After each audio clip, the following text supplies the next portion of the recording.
அல்லாஹ் குர்ஆன்ல துஆவை பத்தி என்ன சொல்லுகின்றான்? அன்புக்குரிய நண்பர்களே, சகோதரர்களே, வாழ்க்கையில துஆ ஒரு மிக முக்கியமான இடத்தை பிடித்திருக்கிறது. எல்லா சந்தர்ப்பத்திலும் துஆ இருக்கிறது. பள்ளியுள்ளுக்கு வாரோமா, அப்பேன் ஒரு துஆ சொல்லிக் கொண்டுதான் வாரோம். அல்லாஹும்ம ஃப்தஹ் லி அப்வாப ரஹ்மத்திக், யா அல்லாஹ் உன்னுடைய அருளுடைய கதவுகளை எனக்கு திறந்து விடுவாயாக.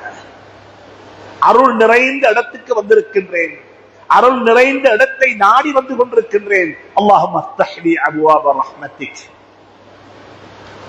பள்ளியை விட்டு வெளியே போறேன், ஏதோ ஒரு தேவைக்குத்தான் போறேன், தேவை இல்லட்டி பள்ளிக்குள்ளே இருந்துடுவேன், தேவைக்காக வேண்டி போகின்றேன். அல்லாஹும்ம இன்னி அஸ்அலுக மின் ஃபضلிக், யா அல்லாஹ் உன்னுடைய அருட்கொடைகள், உன்னுடைய நிஅமத்துகள், உன்னுடைய blessings பள்ளிக்கு வெளியே இருக்குது யா அல்லாஹ், அதை தேடி நான் போறேன். நான் உன்னிடத்துல பிரார்த்தனை செய்கின்றேன், உன்னிடத்துல கேட்கின்றேன், அந்த அருட்கொடைகளை எனக்கு தந்திடு யா அல்லாஹ். ரஹ்மத் பள்ளியுள்ளுக்கு இருக்கிறது என்றால் பள்ளிக்கு வெளியே அல்லாஹ்வுடைய ரஹ்மத் ஃபضலுல்லாஹ்கள் இருக்கிறது. வபதகு மின் ஃபضலில்லாஹ், அல்லாஹ்வுடைய ஃபضலை தேடி பள்ளிக்கு வெளியே போய் கொண்டிருக்கிறேன். இதே போல் அன்புக்குரிய நண்பர்களே, சகோதரர்களே, சாப்பிடுகிறோமா, வெளிவாசலுக்கு போறோமா, என்ன செய்றோம்? எல்லா கட்டத்திலையும் அல்லாஹுவை ஞாபகப்படுத்துகின்றோம், அல்லாஹுவை திக்ர் செய்கின்றோம், அல்லாஹ்விடத்தில் ஏதோ ஒன்றை கேட்கின்றோம், அல்லாஹ்விடத்தில் ஏதோ ஒன்றை கேட்கின்றோம். கண்ணாடியை பார்க்கிறோமா, தலப்பாவை கட்டிக்கொண்டு ஜும்மாவுக்கு வாரத்துக்கு அழகா உடுத்துக்கொண்டு கொஞ்சம் முடியெல்லாம் அழகுபடுத்திக் கொண்டு கண்ணாடிக்கு முன்னால் இருந்து பார்த்துட்டு மாஷா அல்லாஹ் உடம்பு நல்லா இருக்குது, வெளித்தோட்டம் அழகா இருக்குது, படைகோலம் அழகாக இருக்கிறது, லகத் ஹலக்னல் இன்சான ஃபீ அஹ்ஸனி தக்வீம், அழகான தோட்டத்துல அல்லாஹ் என்னையும் உங்களையும் படைத்திருக்கிறான். பார்த்துட்டு கேட்கிறது என்ன தெரியுமா? யா அல்லாஹ், யா அல்லாஹ் என்னுடைய ஹல்கை, என்னுடைய படைகோலத்தை அழகாக்கியது போன்று என்னுடைய குணத்தையும் அழகாக்கி வைப்பாயாக. தலப்பாவை அழகா கட்டிட்டேன், உடுப்பு அழகா உடுத்துட்டேன், நான் அழகா இருக்கிறேன், எனக்கு அழகா இருக்கிறேன், அல்ஹம்துலில்லாஹ். யா அல்லாஹ் இதே போல என்னுடைய குணத்தையும் அழகாக்கி வைப்பாயாக. ஒவ்வொரு சந்தர்ப்பத்திலும் ஒவ்வொரு துஆ கேட்கின்றோம். நான் அன்பாக சொல்றேன், இந்த துஆக்களை சும்மா ஒரு வாழ்க்கையினுடைய ஓட்டத்தில் ஒன்று துஆவாக மாற்றிக்கொள்ள வேண்டாம். இன்ஷா அல்லாஹ் என்னோட வாழ்க்கையில பேச்சில ஒரு வார்த்தையாக கலந்து விட்டது, மாஷா அல்லாஹ் கலந்து விட்டது, இன்னாலில்லாஹ் கலந்து விட்டது.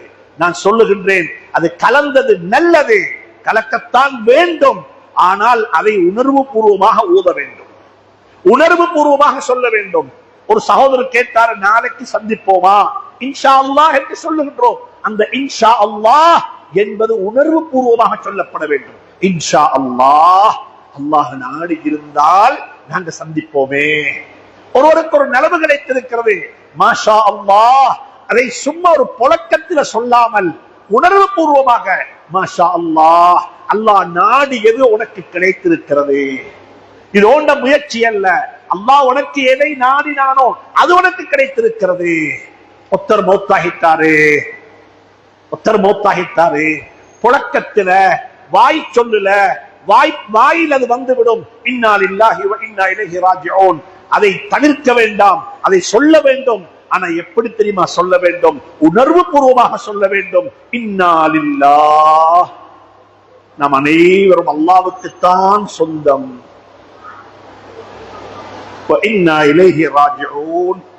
நாம் அனைவரும் அவனின் பக்கமாக திரும்பி போக வேண்டும். இது ஒரு வாய் சொல்லல்ல, இது ஒரு உணர்வு பூர்வமான தன்னுடைய ஈமானை புதுப்பிக்கிற வார்த்தைகள், உணர்வு பூர்வமாக தன்னுடைய ஈமானை அலங்கரிக்கிற வார்த்தைகள். வாழ்க்கையில இந்த துஆக்களை எல்லாம் ஓதும் பொழுது சுப்ஹானல்லதி ஸஹ்ஹர லனா ஹாதா வமா குன்னா லஹு முக்ரினீன். நாங்க வாகனிக்கக்கூடிய வாகனம் என்ன? நாங்க வாகனிக்கக்கூடிய வாகனத்துக்கு உயிர் இருக்கிறதா? அதனுடைய அடிப்படை என்ன? ஒரு இரும்பு துண்டு, இரும்புல இருக்கின்றோம். அல்லாஹ்ட்ட சொல்றோம், யா அல்லாஹ் இது வாகனமாக ஓடுது, இது வாகனமாக போய்கொண்டிருக்கிறது, இதை நீதான் எங்களுக்கு வசப்படுத்தி தந்திருக்கிறாய். நீ மிக தூய்மையானவன், நீ மிக பரிசுத்தமானவன். சுப்ஹானல்லதி ஸஹ்ஹர லனா ஹாதா வமா குன்னா லஹு முக்ரினீன் வ இன்னா இலா ரப்பினா சுப்ஹானல்லாஹ். அங்கேயும் சொல்லுகின்றோம், வாகனத்தில் போறோம், இதை வசப்படுத்தி தந்தவன் நீதான், ஆனால் இதை நாங்கள் பாவிக்கின்றோம். இதை முடித்துக் கொண்டதற்கு பிறகு எங்களுக்கு மௌத்து வந்தால் மௌத்து வந்துவிடும், வந்தால் உன்பக்கமாகத்தான் நாங்கள் திரும்பி வருவோம். சுப்ஹானல்லாஹ். ஒவ்வொரு துஆவும் எங்களுடைய வாழ்க்கையினுடைய பர்பஸ், வாழ்க்கையினுடைய நோக்கம், நாங்கள் ஏன் வாழுகின்றோம் என்பதை எங்களுக்கு அழகாக சொல்லித் தருகிறது. எனவே அன்புக்குரிய நண்பர்களே, சகோதரர்களே, வாழ்க்கையில் பழகிக் கொள்வோம். எந்த துஆவை ஓதும் பொழுதும் அதை பழக்கத்தில் ஓதிவிடாமல் உணர்வு பூர்வமாக ஓதுவதற்கு பழகிக் கொள்வோம். பள்ளிவாசல்கள் ஓதப்படக்கூடிய துஆக்களை பொறுத்தவரையிலும் அப்படித்தான். ஜும்மாவுக்கு பிறகு ஏதோ எழுதி வைத்து